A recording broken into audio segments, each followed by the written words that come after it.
हम शिव विवाह की तुमको भक्तों कथा सुनाते हैं, पावन कथा सुनाते हैं। माता सती संग शिव शंभू जब ब्याह रचाते हैं, हम कथा सुनाते हैं।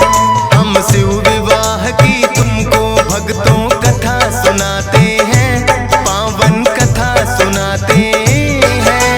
माता सती संग शिव शंभू जब ब्याह रचाते हैं, हम कथा सुनाते हैं। तुम हो नाथों के नाथ, तेरी जय हो भोलेनाथ। तुम हो नाथों के नाथ, तेरी जय हो भोलेनाथ।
ब्रह्मचार्य वो भोले के पास में आते हैं, पावन कथा सुनाते हैं। माता सती संग शिव शंभु जब ब्याह रचाते हैं, हम कथा सुनाते हैं।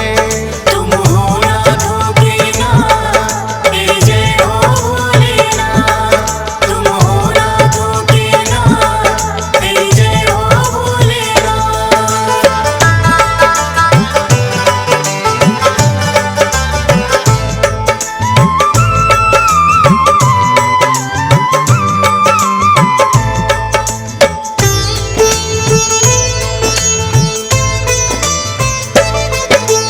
बोले ब्रह्मा विष्णु बोले इतनी विनती है, बिन अर्धांगिनी नहीं किसी को मुक्ति मिलती है।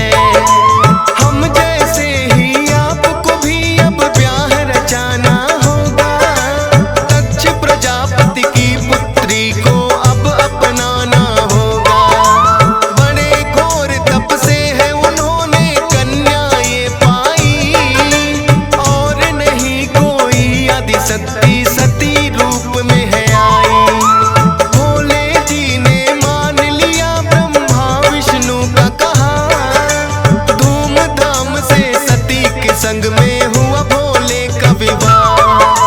भूत प्रेत भी भोले की बारात में आते हैं, पावन कथा सुनाते हैं। माता सती संग शिव शंभु जब ब्याह रचाते हैं, हम कथा सुनाते हैं। तुम हो नाथों के नाथ, तेरी जय हो भोलेनाथ। तुम हो नाथों के नाथ, तेरी जय हो भोलेनाथ।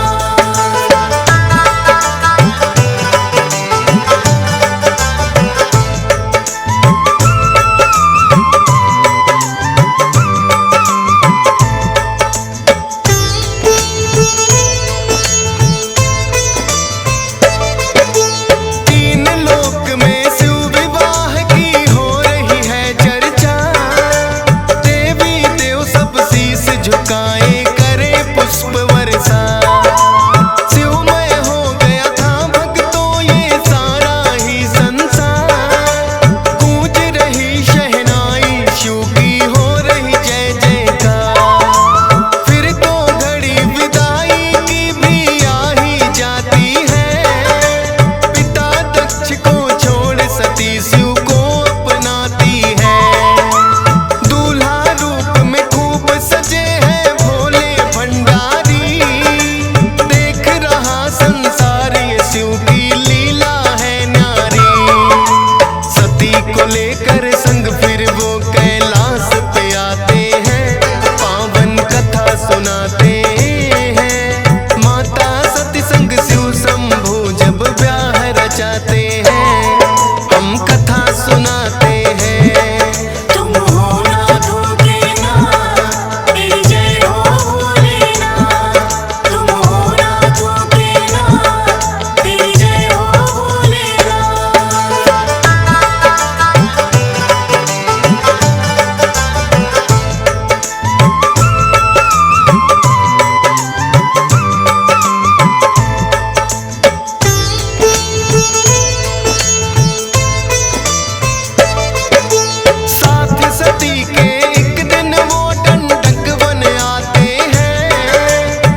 सती का फिर सारा संदेह मिटाते हैं, पावन कथा सुनाते हैं। माता सती संग शिव शंभू जब ब्याह रचाते हैं, हम कथा सुनाते हैं। तुम हो नाथों के नाथ, तेरी जय हो भोलेनाथ। तुम हो नाथों के नाथ, तेरी जय हो भोलेनाथ।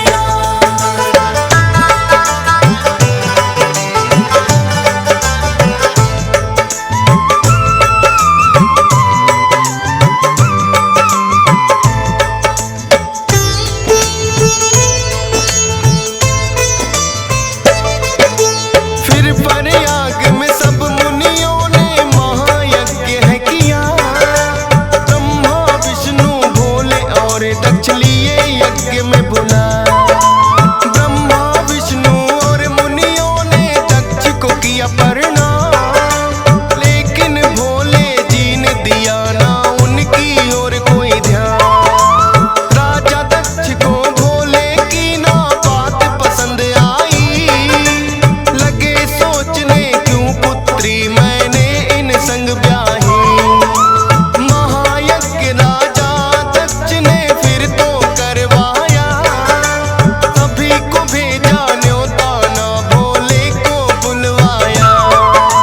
बोली शिव से सती के हम भी यज्ञ में जाते हैं, पावन कथा सुनाते हैं। माता सती संग शिव शंभू जब ब्याह रचाते हैं, हम कथा सुनाते हैं। तुम हो नाथों के नाथ, तेरी जय हो भोलेनाथ। तुम हो नाथों के नाथ, तेरी जय हो भोलेनाथ।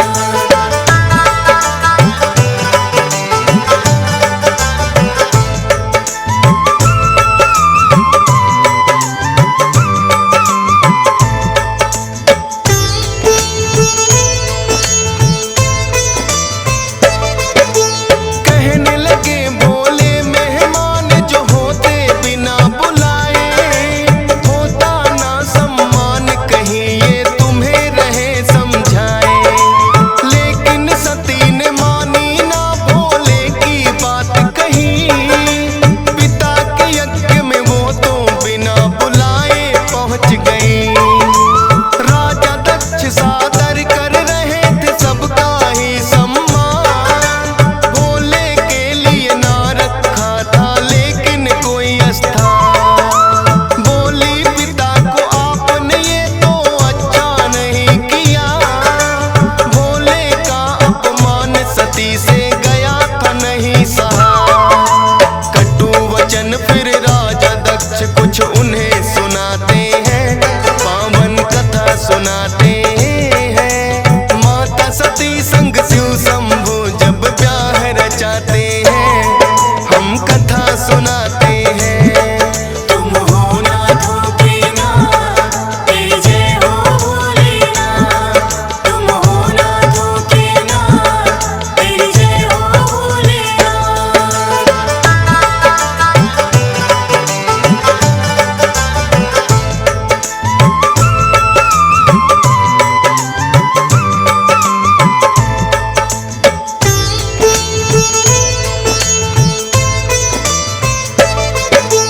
होनी तो बलवान है लेकिन होकर ही रहती, अपने प्राणों की माता सती ने दे दी आहुति। देखा जो सब देवों ने करने लगे त्राही मां, ना जाने अब क्या होगा इस सृष्टि का अंजाम। शिवगण दौड़े दौड़े फिर भोले के पास आए, हवन कुंड में कूदी माता रहे हैं बतलाए।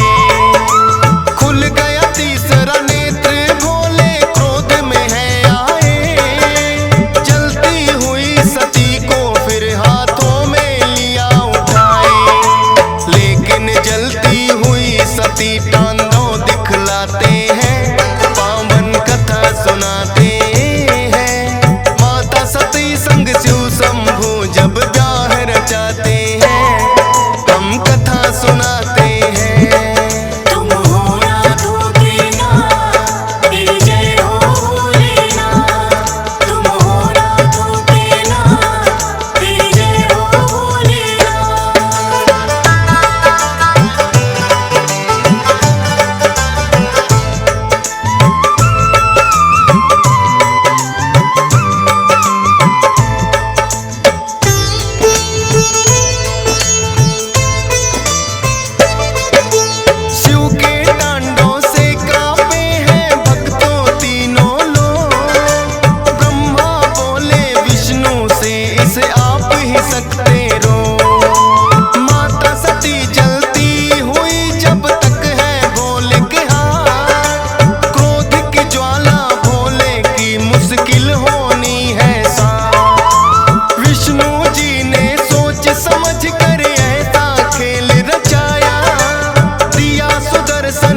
जाने जाते हैं तब से, लेकिन भोले शांत नहीं फिर भी हो पाते हैं।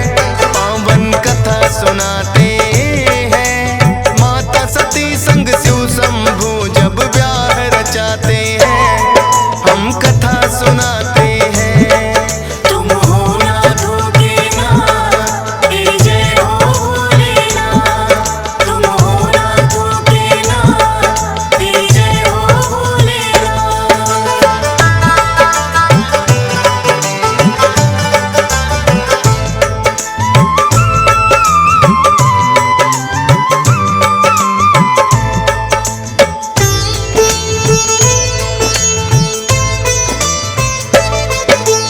वीरभद्र और काली का भोले ने किया निर्माण, बोले जाकर करो दूर जो दक्ष किया